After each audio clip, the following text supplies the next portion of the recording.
Ya, kalau kita kaitkan yang namanya Panci ini kan juga adalah mantan Ini yang bicara netizen loh, Bang. narapidana juga ya. Netizen, Bang. Pelanggaran undang ITE juga ya, 650.000 di TikTok saya menyatakan begitu. Panci ini nggak punya moral. Ngapain bicara soal moral? Orang soal Panci aja dia nggak punya moral. Ini yang bicara di TikTok saya loh. Bukan saya secara pribadi yang bicara itu. Nah, mereka ini kan segerombolan ini kan seolah-olah begini Kak Rima. Benar-benar sudah nggak peduli juga apapun respon dari orang yang tidak setuju dengan sikap mereka. Ya artinya memaksakan kehendak. Nah, mau berkuasa dengan memaksakan kehendak.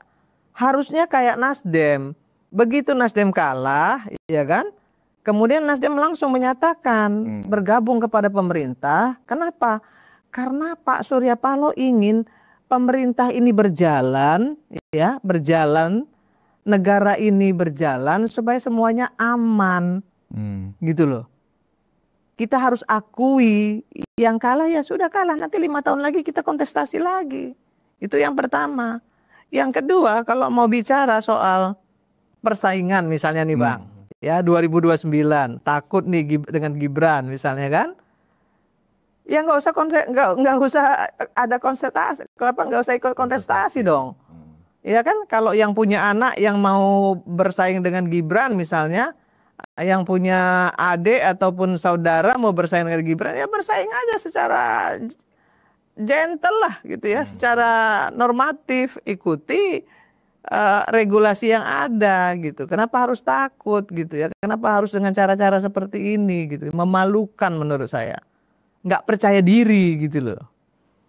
Nah, ini kan mereka memanfaatkan apa yang disebut ruang demokrasi. Makanya partai-partai semuanya juga pada diam. Dianggap itu ekspresi dari warga negara. Bentuk mengkritisi. Padahal kan secara common sense biasa aja. Ini bukan lagi mengkritisi. Yang dikritisi itu adalah program-program yang sedang dilakukan, yang dikerjakan pemerintah. Kan begitu Kak Irma. Bang, saya ingin menyampaikan, saya potong sedikit ya Bang, soal ekspresi dan kritisi. Saya juga menyampaikan kepada anak-anakku, mahasiswa, ya kan. Contoh nih kemarin yang bikin meme soal Jokowi sama Prabowo ciuman itu. Nah, saya ingin menyampaikan begini. Itu bukan bentuk dari ekspresi, bukan bentuk juga kritisi. Karena dalam agama pun itu kan dilarang. Masa laki-laki sama laki-laki seperti itu kan homoseksual.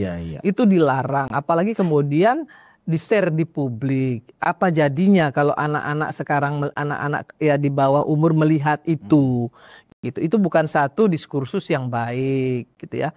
Tapi kalau ada anak-anakku yang kemudian melakukan pembelaan dengan si pembuat agar jangan dihukum, diberi sajalah peringatan dan diberi saja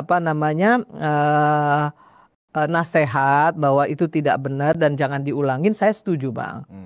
Karena dia masih sekolah, ya kita perlu, kalau saya pribadi loh, masih perlu saya memberikan ruang bagi anak ini untuk merubah sikap, ya, memberitahu dia bahwa ini bukan ekspresi loh, ya ini pelecehan gitu, itu harus disampaikan. Dan bagi kawan-kawan yang melakukan pembelaan nggak ada masalah, menurut saya ya namanya solidaritas antar mahasiswa itu juga bagus gitu ya. Tetapi mahasiswa-mahasiswa juga harus paham bahwa itu bukan bentuk ekspresi, bukan bentuk kritisi juga. Kalau kritisi itu adalah melakukan evaluasi terhadap program-program kerja pemerintah yang tidak bermaslahat bagi masyarakat, tidak bermaslahat bagi mahasiswa, misalnya soal tingginya uang SPP mahasiswa dan lain sebagainya. Dan itu yang harusnya disampaikan oleh mahasiswa, ya kan? Nih sekarang kemana kok sampai sekarang kok gelap nih urusan urusan Pertamina, sampai di sejauh mana nih kok udah nggak ada lagi kabarnya? Nah, pertanyakan dong gitu kan. Kenapa misalnya BPJS kita ya gitu kan?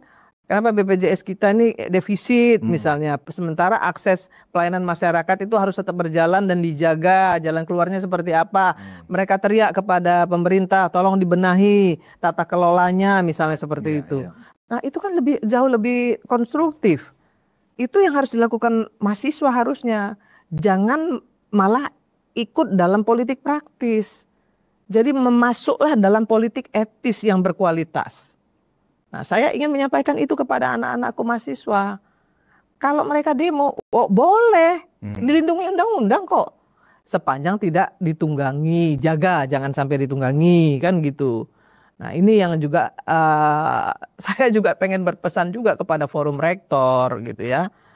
Ketika anak-anak ini melakukan demonstrasi juga harusnya diberikan pengarahan. Jangan sampai kayak kemarin ada 8 tuntutan kalau nggak salah. Tiba-tiba yang 3 tuntutan itu sebenarnya sudah nggak ada lagi karena sudah terselesaikan. Itu masih masuk dalam tuntutan. Artinya kan dia nggak paham nih apa yang dituntut, gitu, ya kan? Nah ini udah harusnya udah nggak dituntut, orang itu sudah nggak ada di dalam pasal, di dalam yang mereka tuntut itu udah terselesaikan, tapi masih masuk misalnya begitu.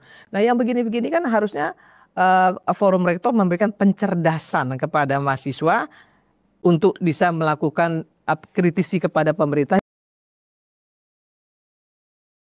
Terima kasih sudah menyimak pembahasan kita kali ini sampai akhir.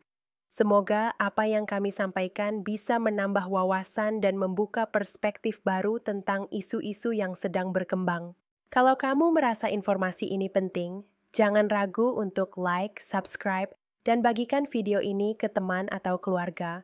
Dukungan kamu sangat berarti untuk perkembangan channel Politik Pintar dan semangat kami untuk terus menghadirkan konten yang objektif dan mendalam. Ya, tulis pendapatmu di kolom komentar. Apakah kamu setuju, tidak setuju, atau punya sudut pandang lain? Politik bukan soal menang atau kalah, tapi soal memahami dan berpikir kritis bersama. Channel Politik Pintar akan terus hadir dengan analisis tajam, informasi terpercaya, dan pembahasan yang menantang cara kita melihat dunia politik. Sampai jumpa di video berikutnya, dan ingat, berpikir kritis adalah langkah pertama menuju perubahan. Sampai ketemu dan salam cerdas.